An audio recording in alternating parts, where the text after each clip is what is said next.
Han er på vinterferie. Og nå, ja, han har uke etter de andre. Han har ikke barn, så han liker å være på Geilo når det er tomt. Og så er det deilig, det liker jeg også. Ja, det er det. Jeg har forresten nettopp hørt den podcasten om det trippeldrapet på Geilo. Ja, den er bra. Den er god. Den er veldig bra. Havnløn, som har produsert min lokalavis, der jeg også skriver en fast spalte. Helvete nå! Men det er en podcast som jeg anbefaler på det sterkeste. Ja, den er bra. Den er god. Den er veldig bra. Havnløn, som har produsert til svindel også, der man kan lage stemmer som offeret kjenner igjen som en av sine slektninger, eller til og med lage små videosnutter hvor det fremstår som man snakker med et familiemedlem.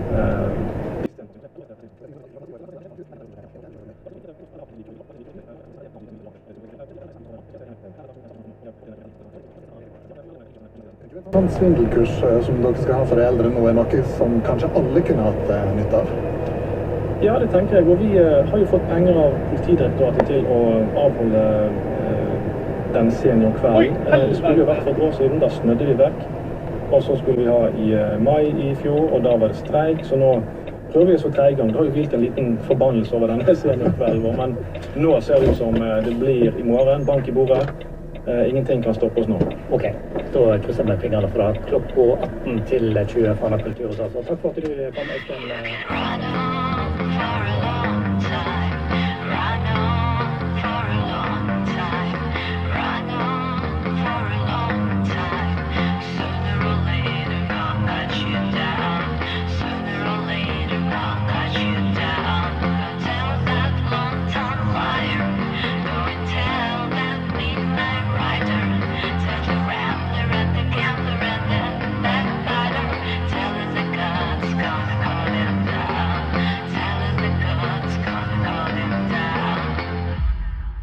You can run on for a long time, run on for a long time, run on for a long time.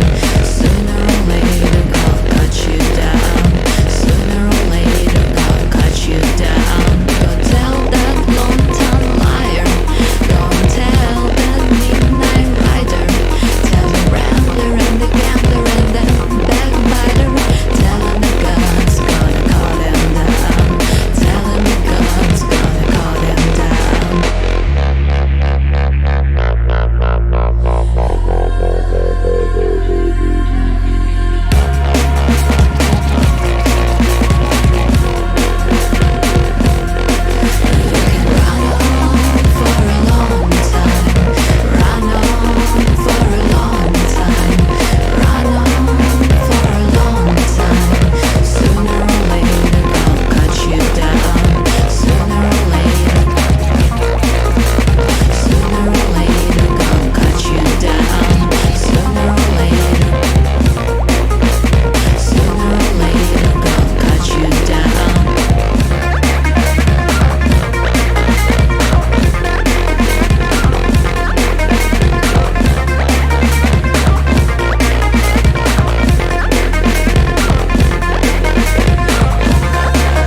Så man kan säga att trycket på henne när hon kom till rättegången var ju stabilt. Och hon berättar precis om allt som hänt, så berättade om ett förhör med en liten justering.